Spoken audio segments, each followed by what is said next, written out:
Genesis chapter 5, verses 23 to 24. And all the days of Enoch were 365 years, verse 24. And Enoch walked with God, and it was not. Why? For God took him. There's a commentary of that event in the book of Hebrews chapter 11, but we read just verse 5 today. By faith, Enoch was translated that he should not see death, and was not found.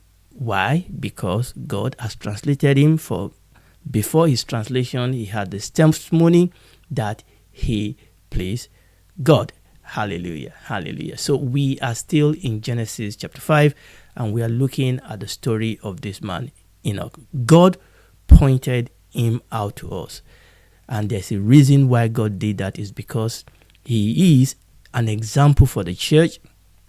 He is a picture of the church, and his life is an example. His life is a preaching. His life brings revelation to us. God pointed him out, and that is why it is very, very important for us to stop and take a good look at this man, Enoch.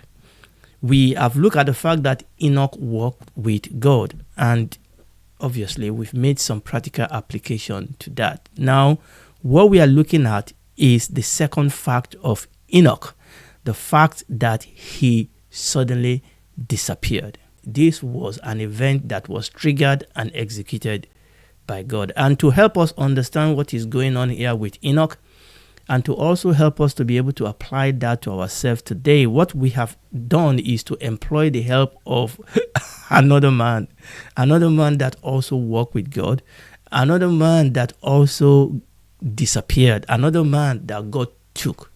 That is the prophet Elijah. And last episode, we read the story of the translation of Prophet Elijah in 2 Kings chapter 2. Both of them disappeared. Both of them were taken. Both of them were taken by God. But we saw that both events actually have major point of contrast. Now, I'm going to run through some of those differences that we've noticed. We said Enoch was a regular man. Enoch was one of the boys who walked with God, and he was translated from among his contemporary. His contemporary who were walking away from God, his contemporary who were walking against God.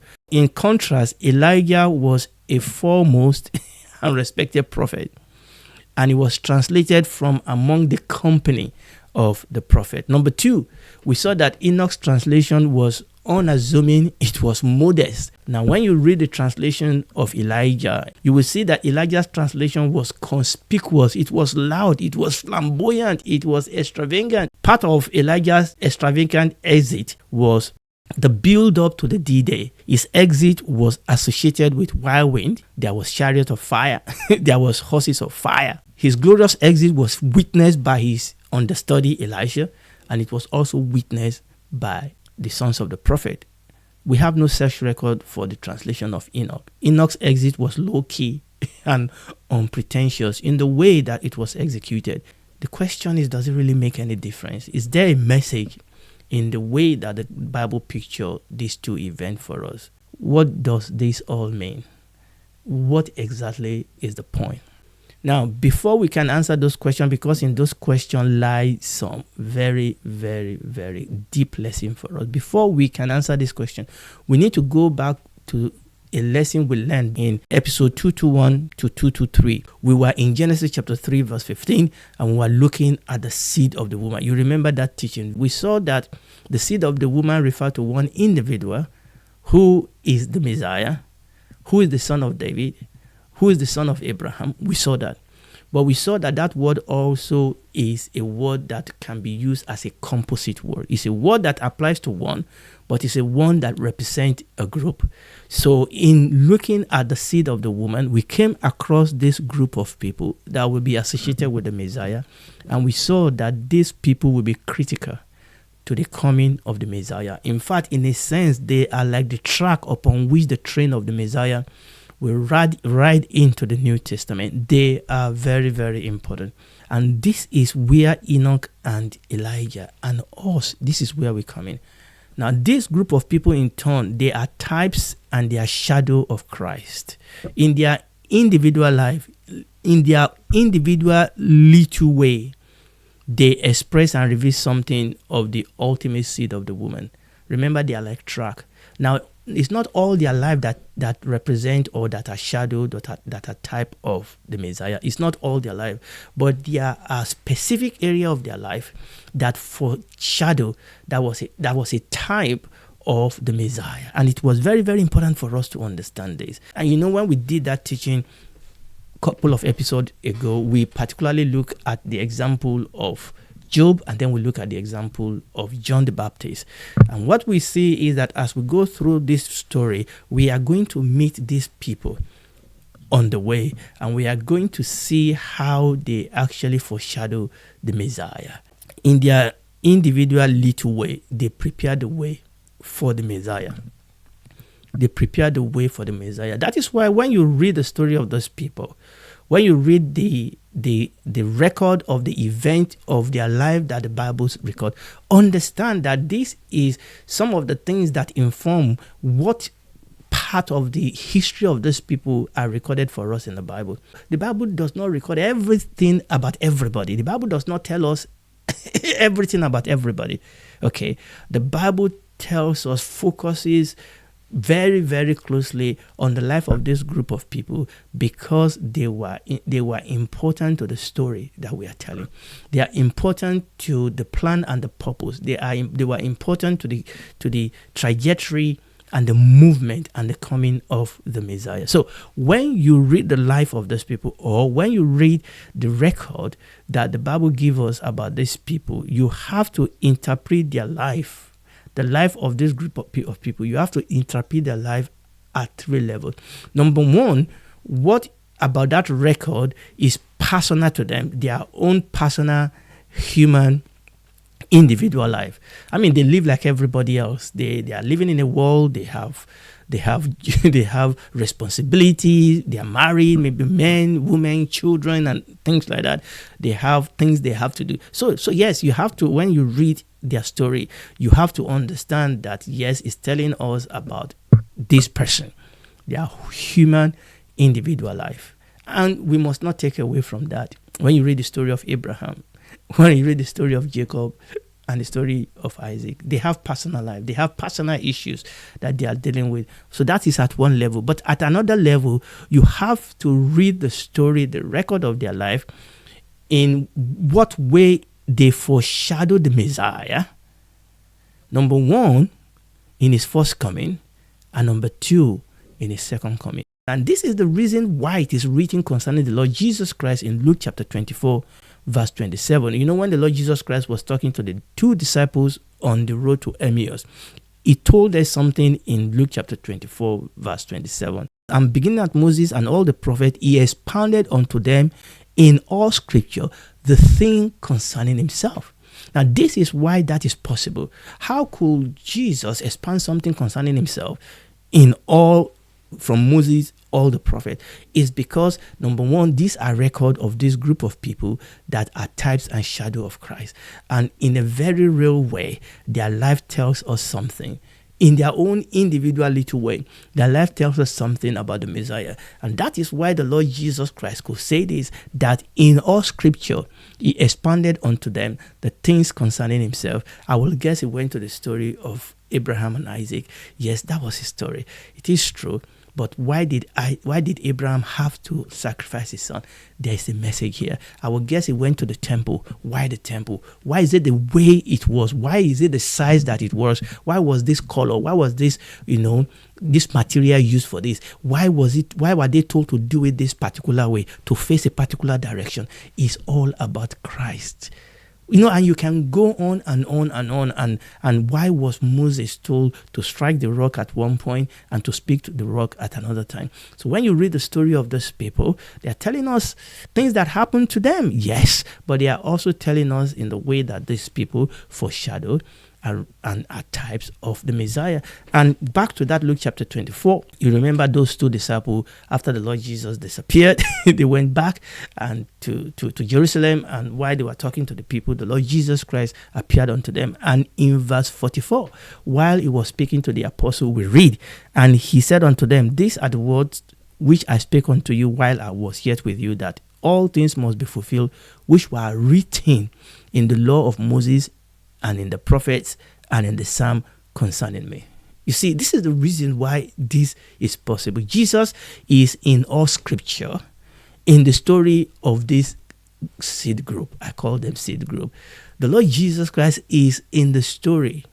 In all scripture, as we read the story of those people, they are revealing to us something about the Lord Jesus Christ, so that each of the individual in this group, in a limited and specific way, they foreshadow Christ in their life, they foreshadow Christ in their ministry, and that is why we talk about Christ in all scripture. Again, for example, Isaac foreshadowed Christ as a son that was sacrificed. Job foreshadowed Christ as an innocent that was afflicted in that specific way. Joseph foreshadowed him as a son that was rejected by his brother. Abraham, Joseph, Daniel, Moses, Joshua, and we can go on and mention this group of people. They all foreshadow the Messiah in their own individual and specific ways. Now, I've gone on a tangent there so that I can say this. Let's come back to Enoch and Elijah. So Enoch and Elijah, one of the way they foreshadowed the Messiah was in their translation. That is very, very important. Why did God translate Enoch? Was it because God just want to put on a show? Why did God translate Elijah? Was it because God wants to put on a show? No. God translated them because those two are needed to foreshadow the Messiah in that particular area. Now, God did not translate every righteous man in the Old Testament. Remember, it was not only Enoch and Elijah that walked with God. There were other people that walked with God. I mean, Joseph walked with God. Daniel walked with God. God did not translate every righteous man of old that walked with him. God did not translate every righteous man of old that pleased him. God translated only two people because he only needed two people to foreshadow this part of the life of the Messiah. And he found those people in Enoch and Elijah. And then that will tell you the reason why God decided that it has to be these two specific people. That the choice of the two people to translate was not haphazard. God did not choose Enoch haphazardly. God did not choose Elijah haphazardly. Why these people? Why these two people? It is because their choice actually is a message. The reason why their translation was also recorded differently is also because of what they are revealing. They foreshadowed the Messiah in their translation, but they foreshadowed the Messiah in a different way. So there needed to be two people to be translated because there are two things about translation that need to be foreshadowed, and God deemed it fit that it has to be done by two different people. Let's first of all look at the translation of Elijah. I believe that the translation of Elijah foreshadowed the ascension, the taking up, the disappearance into heaven of our Lord Jesus Christ himself. And when you look at the detail that the Bible took the pain to give us in the translation of Elijah, you will see that this was the reason why this was done. We said that Elijah was God's prophet par excellence in the Old Testament, just like the Lord Jesus Christ, who is the Messiah and is the ultimate prophet. Remember, the Messiah means the anointed one. And in the Old Testament, only three groups of people are anointed. There's a prophet, there's the king, and there's the priest. Okay. And all those are foreshadowing the Messiah because the Messiah is the ultimate anointed one. So Elijah, as a prophet, foreshadowed this. You see that. And you remember on the Mount of Transfiguration, Elijah and Moses came to talk to the Lord Jesus Christ on the Mount of Transfiguration. And John is also associated with Elijah. And you can see here that Elijah, in a very deep way, was a picture of the Messiah. Okay. And his translation here, in particular, actually foreshadowed the ascension of the Lord Jesus Christ into heaven. Now, Elijah's impending disappearance was known among the circle of the prophet, just like the Lord Jesus Christ told his disciple about his going back unto his Father. The Lord Jesus Christ told his disciples over the course of his ministry. Initially, they didn't understand it, but towards the end, they started understanding what he was trying to say. Okay. Also, Elijah's translation was witnessed by Elisha. So Elijah's translation was witnessed by Elisha and the sons of the prophet. And there were the awe and the majesty of his exit. We talk about the horses, which speak of power and speed, the chariots, which speak of protection and triumph, the fire, which speak of glory. So when Elisha was translated, there was all this manifestation of glory and power, and the fact that it was witnessed. The same way the ascension of our Lord Jesus Christ was witnessed by the apostles. You remember that? And the Bible says that as he was speaking to them, it was translated before. They saw him going up. And the Bible says the cloud received him out of their sight. But it didn't end there. While that was happening, the Bible tells us that 2 angels appeared to them and started speaking to them and gave an instruction. Finally, you remember there was this conversation between Elijah and Elisha before he left, and Elisha said, I need double portion. And as Elijah was going up, there was a mantle that dropped, and Elisha took it, and he did the first miracle with that mantle. So just the same way that Elisha picked up this mantle and used it in his own ministry, just the same way the Lord Jesus Christ left us a mantle. He left us his Holy Spirit for the church to be able to accomplish his work on earth. So you can see straight away that actually the translation, the taking up of Elijah into heaven is actually a mirror, is actually a foreshadowing of the ascension of our Lord Jesus Christ into heaven. What about the translation of Enoch? The translation of Enoch foreshadowed the Messiah in a different way than that of Elijah. I believe that the translation of Enoch foreshadowed not the first coming. The Lord Jesus Christ was translated into heaven in his first coming. But I believe, and I can see from this type and shadow, that the translation of Enoch foreshadowed the second coming of Messiah when he comes back for his own. In this particular case, rather than focusing directly on the Messiah, the translation of Enoch actually is a picture of the translation of the church. Now, it is messianic, but it is the bride being translated to meet the Lord. You remember the Bible says that the Lord will descend, and they which are alive will meet him in glory. Number one, like Enoch, the church is a group of people that walk with God and please God. You see, that bit, even though Elijah also pleased God, but this bit of a man that walked with God and pleased God was actually stressed upon with association to the translation of Enoch. And the Bible says that God is coming for a church. He's washing the church with the washing of water by the word. And the Bible says that God is coming for a glorious church, a church without wrinkle. And that is the church that God, the Lord Jesus Christ, is coming for. And we saw that picture here in the picture of Enoch. And this is why it is very, very important. The Bible says that we must be ready. Enoch walked with God. He pleased God. Number two, the church will be taken out from among a world that is walking away. The church will be taken up from among a world that is walking against God. We are in the world, but we are not of the world. The Bible says that the whole world lies in darkness, but the Bible says his light will be shown upon us. And the Bible talks about the thing that will be happening in the last days. Paul said, writing to Timothy, he said that in the last days, difficult times will come. So we can see here that Enoch was translated from out of this crooked and perverse generation, a generation that is passionately against God. Number three, the taking of the church will not be preceded by and surrounded by any physical extravagancy. Now, this is very, very important. Unlike what we saw in the story of Elijah, this translation of Enoch was presented so quietly. And it's going to be the same in the church, that like the taking of Enoch, the taking of the church will happen suddenly. It will be so sudden that people will not see it happen. Elisha actually saw Elijah taken. The son of the prophet actually saw him, just like the apostles saw the Lord Jesus taken. In the case of the church, they would not see the church going. those pictures of rapture that show people going up into the air. No, that's not what the scripture says.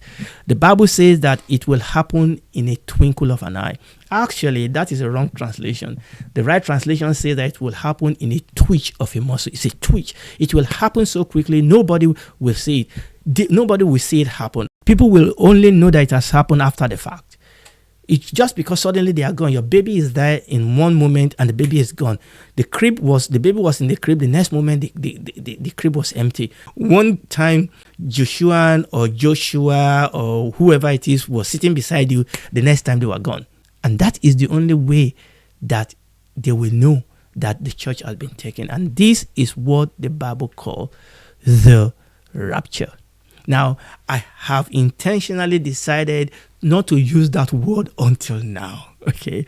So the taking of Enoch in the Old Testament actually foreshadowed the rapture of the church in the New Testament.